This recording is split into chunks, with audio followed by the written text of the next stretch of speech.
On était dans une société hyper technologique qui allait très vite de l'autre. Il y avait un vrai immobilisme en matière d'accessibilité. Tu veux dire qu'il fallait définir une sorte d'espace entre les deux. On est au début des années 2010, à l'époque où l'accessibilité universelle était un concept émergent.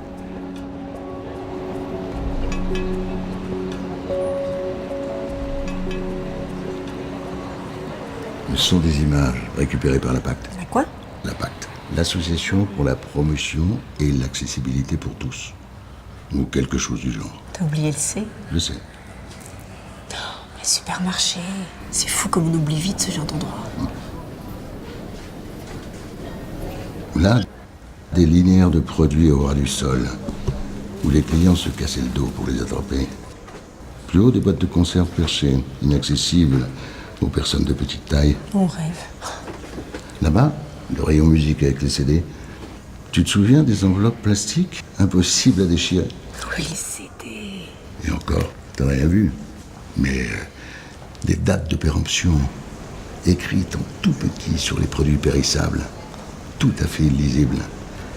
Même pas numérisées par flashcode, alors que le procédé était en cours à l'époque. Le Moyen-Âge presque. Les extérieurs maintenant. D'abord, des chemins d'accès. Des embûches, des trous, des escaliers, des rétrécissements, des plans inclinés. Reviens en arrière. Oui, là. Mais les bacs à fleurs en plein milieu du passage, t'as vu? Mais les voitures, t'as vu les voitures de l'époque, c'est fou. Remarque, une petite italienne, j'ai rien contre. Continue, j'adore.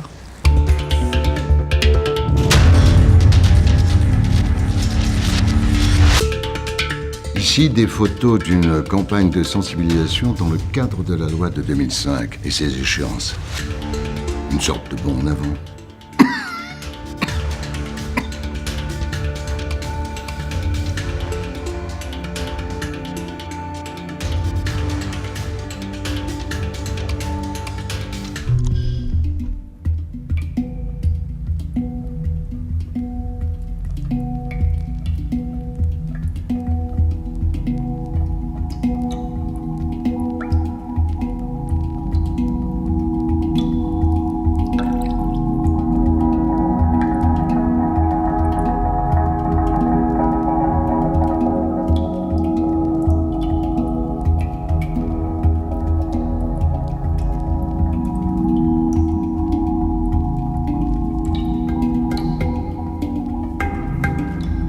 C'est à ce moment-là qu'ils ont enfin compris qu'il fallait passer du seul principe de solidarité à celui d'universalité.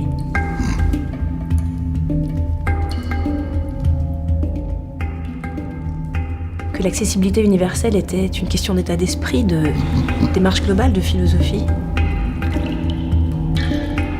Que ça concernait aussi bien les bâtiments que les biens et les services. Exact. Les gens ont réalisé que ces problèmes pratiques ne concernaient pas uniquement les personnes handicapées. Et que la vie serait plus facile si on se donnait la peine de penser à tout le monde sur cette planète.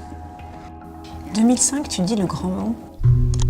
Je te parle de la prise de conscience, non de ce qu'il a fallu faire concrètement pour changer les choses.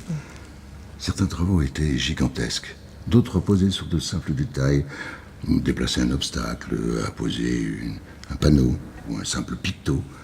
Tu ne peux pas savoir ce qu'il a fallu informer, sensibiliser, conseiller. Tout un boulot dont s'est chargé la Pacte. Ça te surprend qu'il ait fallu faire tout ce travail? Exactement. Moi non. Les gens n'ont pas la tête à ça.